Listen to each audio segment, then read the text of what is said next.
Local lad from Jarrow, just down the road, a very talented family Jared comes from, coached by his older brother, Davy Deacon. No mean sprinter himself. Jared now a member of Morpeth Harriers. Ken Hondon from Zimbabwe in lane 2, better known over 400 hurdles, big man. Pretty good on the 400 flat as well, has already run low 45 seconds this season. Beat Solomon Wariso, incidentally, over this distance. Sean Baldock, one of our other top young 400-meter runners, won relay medals at the European and Commonwealth Games last season. And of course, outside him, the man who really will carry the flag for Britain over 400 this year at the World Championships, of course, Ewan Thomas, still recovering from injury. Mark Richardson looking to establish himself once more as Britain's #1. He'd like to do that, of course, after, well, just about a year ago, of course, beating Michael Jackson in Oslo. That meeting coming up in a couple of days' time. Now this man outside him, Tilakaratne, small man for a 400-meter world-class athlete. Very, very quick indeed. From Sri Lanka. Talking about good things coming in small packages. Jamie Balch. Jamie not quite finding his top form yet this year, but of course the world indoor champion and a huge, huge favourite with the crowds. Mark Hilton outside him in lane 7, 22 years of age now. Mark, part of that group that Mark Richardson is in with, coached by Tony Lester. And then Marc Foucan of France in lane 8. Well, one of the men who did perform for us at the European Cup last week was Mark Richardson. There he is, as I said, really looking to establish himself. Was in very, very good form in Paris. Has already gone under 45 seconds this year in Nuremberg a couple of weeks ago.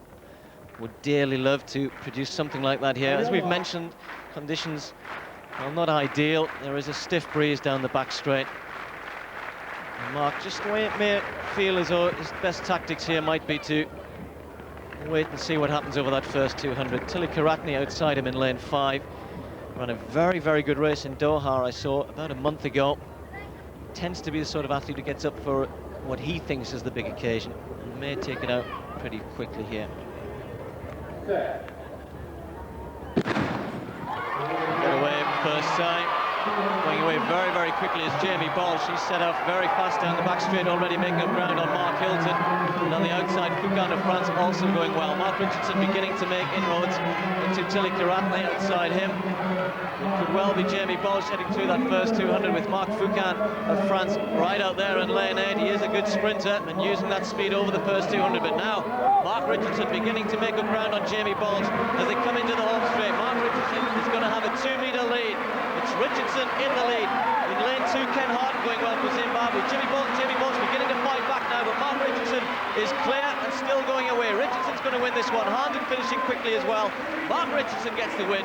Hondon in second place, then Tilakaratne, 45.03. In these conditions, a very, very good run indeed from Mark Richardson. He's going to be extremely pleased with that, I'm sure.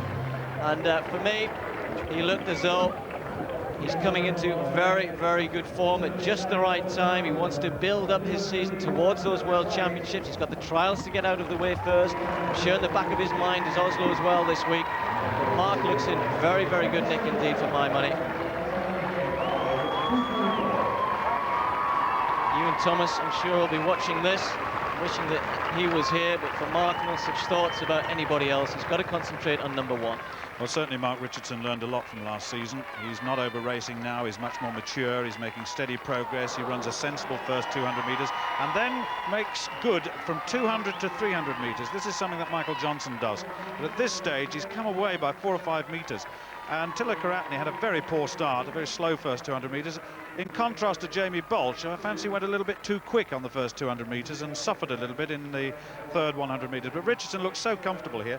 And well, Hondon, the Zimbabwean, is a 400-metre hurdler, so the 2 400-metre sprint specialists won't be too happy about that. He gets the second place, Jamie Balch getting 4th. But Richardson looks so much in command and control here. He had the early victory over Michael Johnson in Oslo last year, but then went on and on and on. And then by the time he got to the 3A's championships, he was on the decline, really. And he tensed and got tighter as the race went by, as Ewan Thomas took over. And of course, Ewan won the championships, Mark didn't. He had a good Grand Prix final, which he enjoyed, and that probably saved his season mentally for him. But here, this is a very comfortable run, 45.03. That may be rounded slightly down, I don't know, we'll see in a moment, but that's as easy as you can look at the end of a 400 metres race, Steve. I think Mark very much concentrating on keeping his form together there. As you said, maybe took the first 200 a little bit easy, as I thought he might, and then